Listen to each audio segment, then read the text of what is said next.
I'd love to hear about what you thought of to change from a short course mentality to long course mentality. And because we're all the product of what we pay attention to. So Right.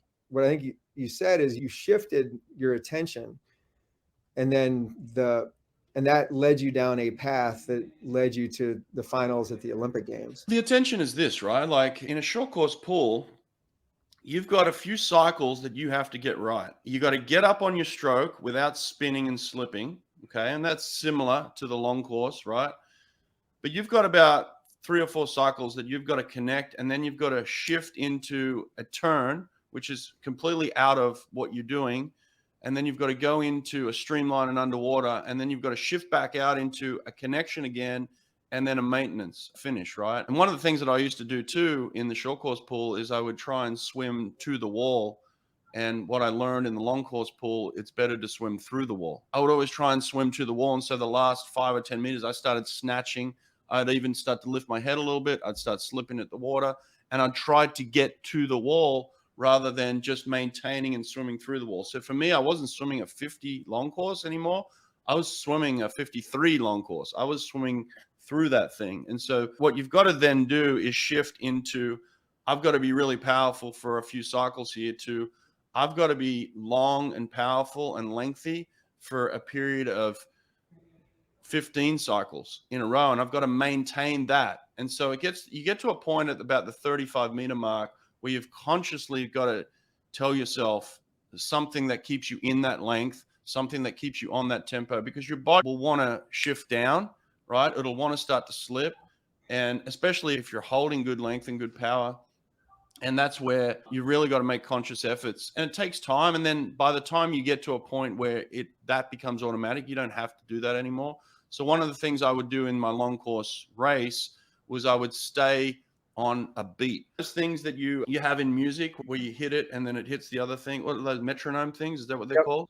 Yep. Yeah. So that's what I would have in my head, a metronome. And so my right side would click, my left side would click, and it would just like bang. And so you'd stay on the length, but you'd stay on the tempo. And so in my head, I had a metronome for long course, and I didn't have that for short course because it was like pop, turn, Right. kick, kick, kick, pop, finish. So a different mentality. But in the long course pool, it's get up and get on a flow and maintain.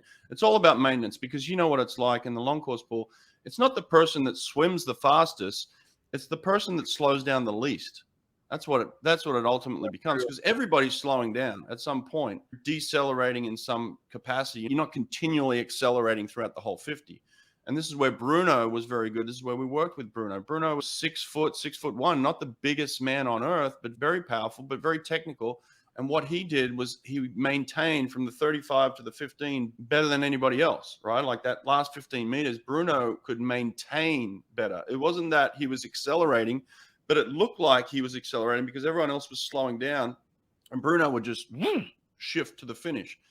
And that's the mentality that you've got to get into, is this maintenance of this metronome of click, click. And it could be a beat, a rhythm in your head, or it could be a word. Sometimes I would use a word. Like I would repeat to myself in time, length, length, length, Oh, that's length. awesome. So it's just a word that I would repeat to myself. And it kept me inside myself too. Because what you have is you have this furious wrestle between your competitors that are right next to you, right? Like you're both trying to swim, or all of you are trying to swim as fast as you possibly can in this body of water.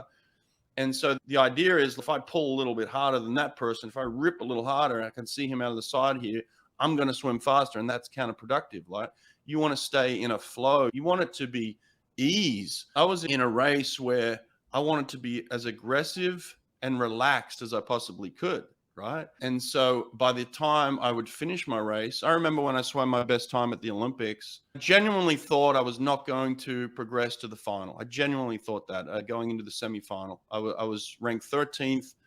I had finished 13th at the last Olympics. I'm going into the semifinal. I'm ranked 13th. I'm like, I'm done. This is it. I'm just going to swim as fast as I can. And I just went out there and I just ripped. I just let myself rip. And I swam my best time. I qualified second fastest for the final. And I got to the end of the pool and I just thought to myself, what did I just do? How did I do that? And how I did it was I just allowed myself to do it. That's how I did it. So there's a lot of thoughts there. Yeah, no, that's all awesome. And Yeah, and you and I will talk again after as we make the shift in the long course season, because it's all great stuff.